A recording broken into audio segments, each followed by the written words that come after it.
Gather round, my children. It's about that time of year again, where the highest level of virgins and keyboard warriors sacrifice themselves for the month of November. It's been about a year since my original No Nut November video. I used to think this was some recycled joke people would say to try to be funny for their online friends, but compared to last year, this is becoming a major part of modern day society. I've actually met people competing in this like they're competing for the pro leagues in CSGO, and just like the pro leagues, after you win, no one's gonna give a shit and you're gonna go back to your parents' basement right away. But there is definitely one man you all must have heard of. This man has many different aliases, but I personally know him as the right hand of God, and he is here to help guide you through the entirety of No Nut November. Those of you who fall into that camp, who know what No Nut November is, you're trying to figure out how to get through it, but you don't know who I am. Well, my name is Mark Kweppet. I am a professional masculinity coach. I haven't jerked off in probably over 7 years now. Not only has this man survived the length of No Nut November, but he also hasn't touched a vagina in 7 years. As someone who's a sexually active demon, who also receives multiple DMs from women across the planet, it's not gonna be an easy task for me. Tip number 1, which is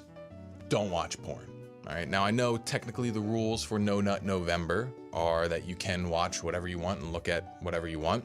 I didn't know there was an official rulebook for this. I thought the name was already pretty self-explanatory. You know how insane it would be to have No Nut November referees? Just think about it, guys. This could be a future event in the 2020 Olympics. Do something else when you're triggered. Talk to yourself. Physically relax. Strategic self-care. Fellas, I think we're approaching a new era. I think it's about time we ditch the old 10 commandments and replace them with these 5 new tips. This Giga Chat will change the course of human evolution one orgasm at a time. The number one thing that's going to cause you to fail No Nut November is that you're doing it for what I might politely call a basic bitch reason. I guess no one ever told him that this was just a joke made by a bunch of 14-year-olds that weren't taking any of this seriously. At this point, you can probably tell this guy's afraid of his own penis. Just the thought of ejaculating is enough to invert his genitalia inside out. If you stop jerking off, well then your brain starts kicking back into reality and it's like, wait a second, we're still, living in our parents' basement and we hate our job because and we were out of shape and no girl wants to talk to us and,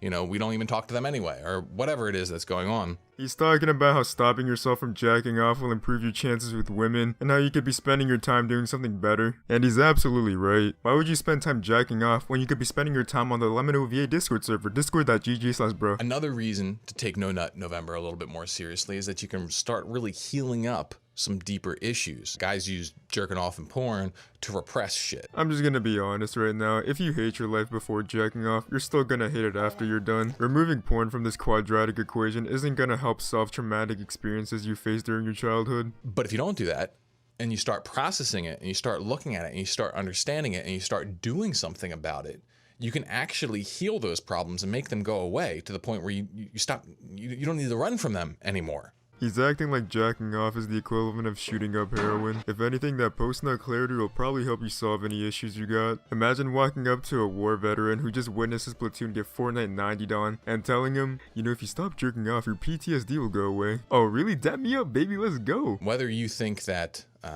pornography is good or bad or whatever, and I kind of hate using this term, but it's beta as fuck. It's kind of like, in evolutionary terms, it's like watching the alpha dude bang the cave chick that you're into, and then you just hiding in the bushes and jerking off. He actually has kind of a point on this. Kind of makes sense. Fuck, I'm such a loser. I really am a beta male cuck. Instead of pretending to make instead of making love to your hand, you can make love to the beautiful reality that you would like to create. That's what sexual transmutation is. It's coming up with a beautiful reality and then investing yourself into it, thrusting yourself into it, like wooing it, courting it, and then uniting and ultimately impregnating reality with your will. This guy sounds more sexually depraved than a thirsty guy on Discord wanting to hear a girl queef on her mic. Also, why would anyone bother wanting a masculinity coach? Literally, the most beta thing you could possibly ever do is look up tips on how to be more masculine. It's like you're trying to find a video game tutorial to real life. Well, guess what, bitches? I love anime titties, I love anime thighs, and I love anime feet, and I'm proud I failed No Nut November 24 times already. And if there's any betas watching and you need a real masculinity coach, hit up Lemon OVA. I am the most alpha of alpha males, and I'm ready to teach you how to fight against societal oppression. Our dicks will never be silenced.